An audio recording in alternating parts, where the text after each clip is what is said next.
at the dorm room, he finds Rocky standing outside, staring at the window. Check it out, Rocky says. There's an X symbol onto the glass. What does this mean? Rico recognizes it somewhere, but can't quite place it.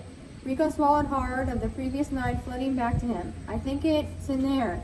We should go in there and check. But what if he's in there? What if? We'll kill it. They open up the door, and they get scared, and they all run back to their dorm room. The end. Chapter 3, Beneath the Surface. It was a crisp October morning on the 10th. The air carried the scent of wood smoke and pumpkin spice.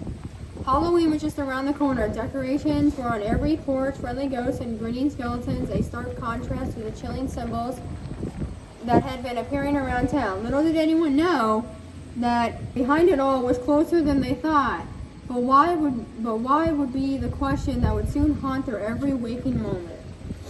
The annual pumpkin carving contest was in full swing at the town square. Families laughing as they scooped pumpkin seeds and shaped goofy grins on the pumpkins. Oliver, usually the first to join in the festivities, distracting. There was an unsettling feeling that had been haunting him since the first symbol appeared. Each jack-o'-lantern seemed to leer at him, a silent reminder of the darkness looking beneath the surface. Their seemingly ideal town, as dust settled, casting long shadows across the square. The figure emerged from the crowd, a hooded figure, the face only seen in the darkness, their eyes fixed on the thing. A shiver ran down Oliver's spine as he realized who it was. It was someone he knew. He knew someone he trusted, but why could possibly drive them to terrorize their own community? The question etched his mind, a haunting reframe that threatened to terrorize everything he thought he knew about his own friends and himself. Justin knew who it was too. He was talking amongst himself, saying, why would this person do this? I know this person, but why? Their hearts hammered against their ribs as the haunted figure moves closer and closer. It was Mr. Butcherson. You're telling me that it's Winifred's ex? A zombie? Oh my God, he's the kindly old librarian. No wonder why Rico got scared. Who always had a smile and a story for everyone. He was the pillar of the community now, a man known for his general nature and unwavering optimism.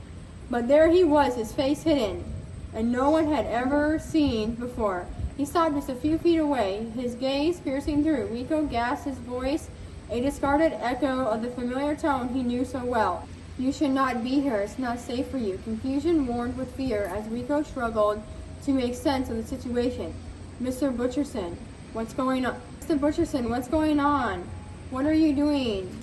Was you the one who put symbols on the window? He let out a sigh and sound heavy with regret. I can't explain right now. Just trust me. You need to leave, and when you do, don't look back. I promise you. I will explain. I just have to stay as who I am for now and keep terrorizing the place. Otherwise, something's bound to happen. Before everyone could respond, a piercing scream scattered the festive atmosphere. People scattered, running in terror. Mr. Butcherson turned away, disappeared into chaos. Evie stood frozen, the weight of his words crushing her. Why would Mr. Butcherson, of all people, be involved in this, and why was he telling everyone to leave? The question etched in her mind a full text of confusion and dread. The ordinary October day had transformed into a nightmare, and everyone knew the chilling sincerity that their life will never be the same.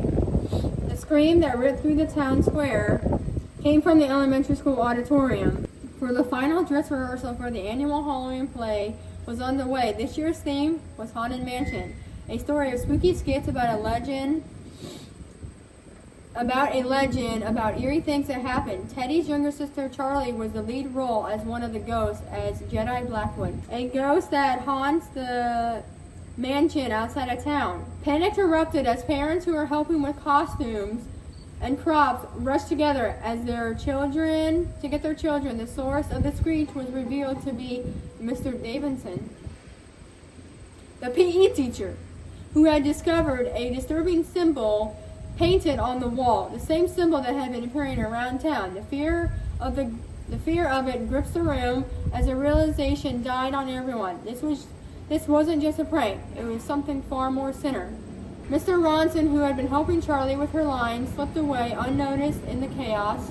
Charlie watched him go, her mind racing to the play to be connected to the symbols. Was Mr. Butcherson somehow involved in both? The thought was almost too much to bear. As parents urged their children out of the auditorium, Teddy noticed a frantic energy among them.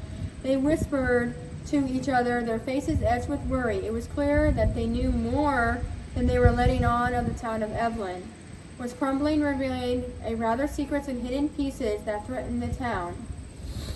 They knew that they had to continue on with the play, and they did it. It was the best play they ever seen in years. And then everyone went home wondering what happened that day. Chapter 4. Nightmare Nightshade. 3 days have passed. The town of Evelyn was draped in a false sense of calm. All the people were quietly asleep, unaware of the terror brewing beneath the surface of their dreams. In a quaint little house on Willow Creek Lane, Maddie Rooney tossed and turned in her sleep. Suddenly her eyes snapped open, her breath becoming enraged. Gasped. Maddie bolted upright, her heart pounding like a drum against her ribs. Sweat plastered her hair as to her forehead as she struggled to make sense of the images that still lingered behind her eyelids. In her dream, a figure had emerged from the shadows, its form shifting, called the Nightmare Nightshade, a very scary man with a chainsaw as hand that eats blood for a living and haunts her nightmares. The name was etched into her mind, a chilling whisper that sent shivers down her spine. The figure was tall and big, its face a mix of a clown and a zombie. With a life of its own, its eyes hidden, radiated an intense energetic that seemed to pierce through her very soul. In its hand, its welded and rusty blood-stained chainsaw, his teeth and protein mechanically in the dim light of her dreamscape. Nightmare Nightshade makes people afraid to sleep. The Nightmare Nightshade makes people afraid to sleep. Maddie scrambled out of bed, her legs trembling beneath her. She stumbles towards the window, out into the darkness, half unexpected to see the spectral figure lurking in the shadows. The streets was deserted, the only sound of gentle rustling of leaves in the wind, but the image of the Nightmare Nightshade remained burned in her mind, a haunting reminder of the terror that lurked just behind the veil of consciousness. Maddie decided she couldn't keep the terrifying dream to herself, and she's in need for answers.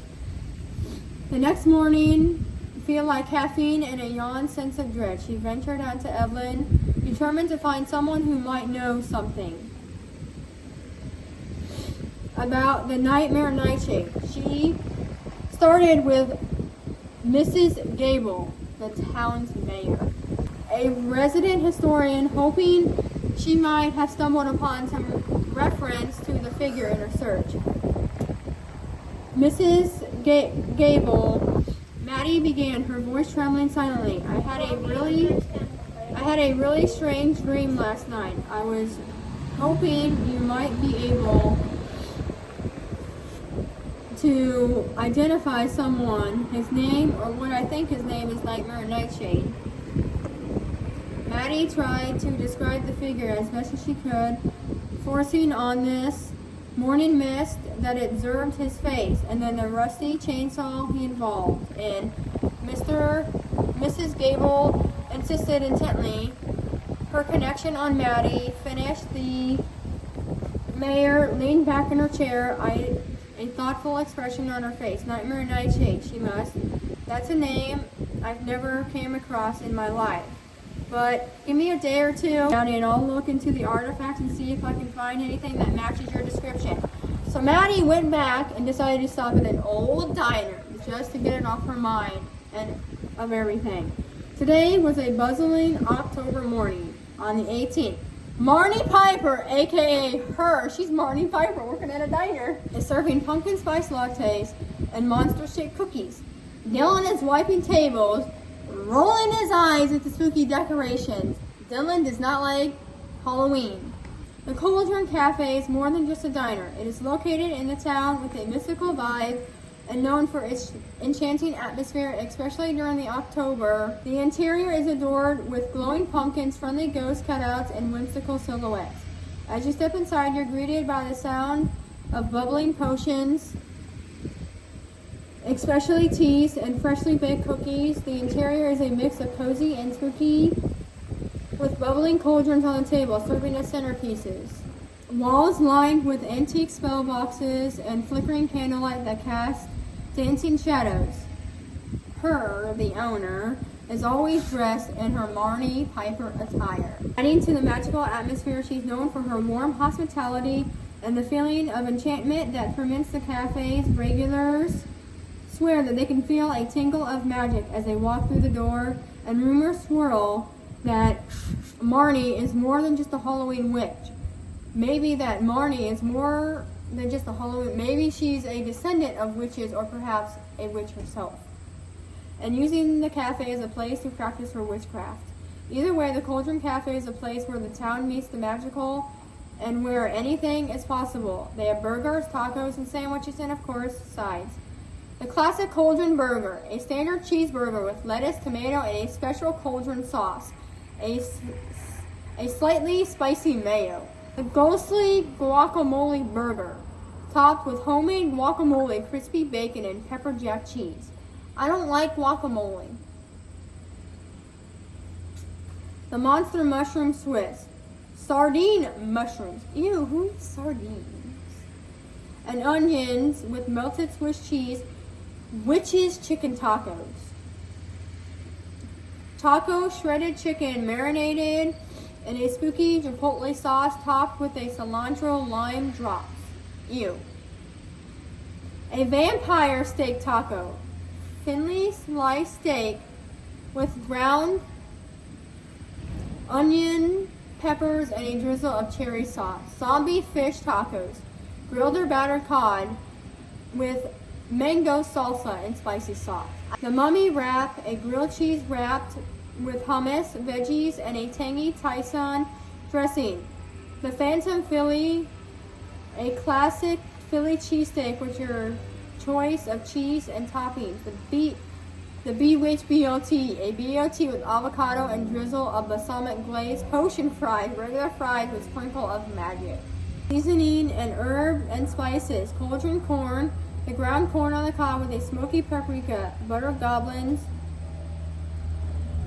Get out of here, bud. Green as a simple side salad with a light breaded electric. Fried soda, classic soda with flavored syrup like cherry, vanilla, or green apple, and a hint of magic. Magic milkshake, sticks milkshakes with flavors like chocolate, strawberry, pumpkin spice, and whipped cream. And that magical taste, some strangers things start happening. Lights flickering, silverware levitates, and ghostly whispers fill the air. Dylan is freaked out, but Marnie tries to play it cool. It's unexpected, a minor magical disturbance. By the way, anything happens here. Every day, so this isn't totally normal. Old Man Hemlock, a regular, notices the comedian. A cryptical remarks, "The veil is thin this morning. Be careful what you conquer," Dylan replies. This is more than just a simple hiccup. A spectral figure appears in the diner, causing chaos. Marnie, drawing on her magical abilities, confronts the spirit, attempting to comment with a charm. Her grandma taught her the spirit, revealed to be a lost soul, longing for connection, is soothed by Marnie's magic. The spectral figure fades away, leaving a scent of peace. Dylan is now a believer. The Old Man Hemlock smiles whimsically. Marnie realizes that everything was okay. Wanted to ask Dylan, but he wasn't exactly Halloween's biggest fan. Maddie ordered a sandwich, a side of fries, and a pumpkin spice latte. She waited for Marnie, thinking about how she had been keeping the magic alive for her grandma. When Marnie finally sat down with Maddie, she told the story of what had happened that morning before leaving. When Marnie finally sat down with Maddie, after she told the story of what happened that morning before leaving, after she finished, there was a moment of silence before something else entirely unexpected happened. Marnie's eyes widened. "I need to look up something that she said, a strange urgency in her voice. Marnie retreated to the back, pulling out a dusty leathered book. Grandma always said, some things are best forgotten. She murmured, flipping through the pages with the ancient symbols and handwritten notes. Remembering the stories of her mom in Calabar, she realized this was bigger than anything she could ever imagine. Maddie finished after promising to keep her updated on the research. Maddie left the Cauldron Cafe. The air outside was crisp, leaves swirling on her feet to be the perfect October day. I need to have a normal Halloween, she thought, pulling her scarf tighter. Instead of heading straight home, she decided to go meet up with her friend Jessie. They grabbed coffee and wandered through the town square, laughing and chattering about costumes for a little while. Maddie almost forgot about the creepy figure and the unsettling dreams, but as the sun began to set, a sense of unease crept back in. The night Maddie's sister Liv was performing at a local concert. What the hell? Maddie wants to support her, hoping the loud music and crowd will distract her. Maddie noticed something strange, a little boy in the audience dozing off, only to wake up screaming. Each time, he'd clutch his head and whisper, Nightshade. The Nightshade is coming. The third time it happened, Maddie couldn't ignore it, and she kneeled beside the boy, her heart pounding. What do you see? She asked gently, the boy's eyes widened in terror. He's in my dream, he said, and says Halloween is doomed. A hush falls over the crowd. Liv stops mid-song, her bandmates looking around in confusion. Maddie tries to calm the boy, but he's inconsolable, pointing towards the shadows at the edge of the stage. He's there. I see him. Way suddenly the lights flicker and die, plunging the thing into darkness. A collective gasp from the audience, then a low rest of your voice that goes through the speakers. Indeed, Halloween. Unless someone can stop me, a green glow emanates from the same, revealing a shadowy figure with piercing red eyes. Nightshade. Panic erupted as people screamed and tried to fight. Maddie pulls the little boy, shielding him from the chaos. She knows she has to act fast, and Jessie gets them out of here, she shouts, pushing her friend towards the exit. All deal with the night shade as Jessie leads the terrific crowd to safety. Maddie's steps were with her heart pounding. You won't run, Halloween, she declared. The voice family, but for him, Nightshade, a less chilling soundless, a shiver down her spine, would brave. He hisses, but image the power of Nightshade with a flip of his wrist, tremulous, and darkness shoots towards Maddie, ready to ensure her. The deepest fear, suddenly a small voice pierced through the chaos. Leave her alone. The little boy who had been hiding behind Jessie runs towards the stage, clutching a small glowing pumpkin. The spirit of Halloween is stronger than you, he cries, holding the pumpkin. A beam of light shoots from the pumpkin, striking Nightshade. The shadowy figure recalls his form from the Great Impossible. He's narrow. The spirit of Halloween is weak, forgotten, but the light glows stronger, fueled by the boys on weaving relief. With the final shred, Nightshade explodes into the crowd of smoke, vanishing into the shadows. The nightmares this fight as Maddie collapses to her knees. Little boy rushed for the pumpkin. Are you okay? He asked, his eyes why didn't he concern? Maddie smiled weakly. I am now, she says, taking the pumpkin as the adrenaline fades. The little boy yawns and human against Maddie. Within seconds he falls asleep fast. Maddie gently lays him down, covering him with her jacket. She stands up, taking a deep breath, and yells, "It's over. Everything is back to normal." The lights flicker on revealing the revealed faces of her friends and the remaining crowd.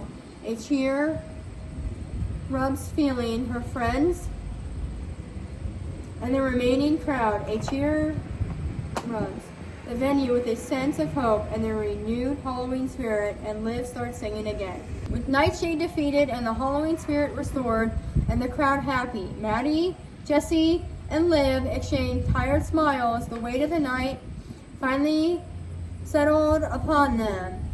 Pawn them back. At Maddie's house, a feast was underway. Pizza boxes covered the coffee table alongside bowls of popcorn and candy. The trio joined by Maddie's family as they huddled together, re-encountering the events of this evening. As the night wore on, they settled in for the Halloween movie marathon. The familiar stories and characters,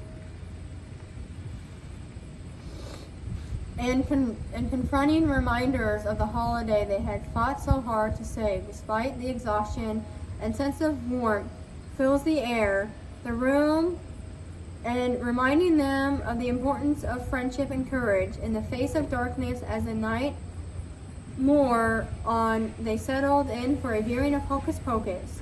It's a mix of humor and Halloween magic, filling the room of laughter and nostalgia. As the credits rolled, a comfortable silence fell over the group. One by one, eyelids grew heavy, and the exhaustion of the night in the living room is filled with the soft snores of friends and family, a testament to the victory that they had achieved and the peace that they had earned. Maddie wakes up first and notices everyone asleep on the couch. After the Hocus Pocus night, she quickly gets up, feeling a little stiff from sleeping in an awkward position. Seeing her friends shivering slightly, she grabs a couple of blankets in the closet and gently drapes them over everyone. She smiles, feeling a sense of warmth and contentment. She glances at the calendar and sees it's October 16th, almost Halloween. She thinks to herself, feeling a little surge of excitement. She decides to make some hot chocolate for everyone. As she's in the kitchen, she thinks about their plans for the upcoming week. They still need to get Halloween candy and a bit more decorations.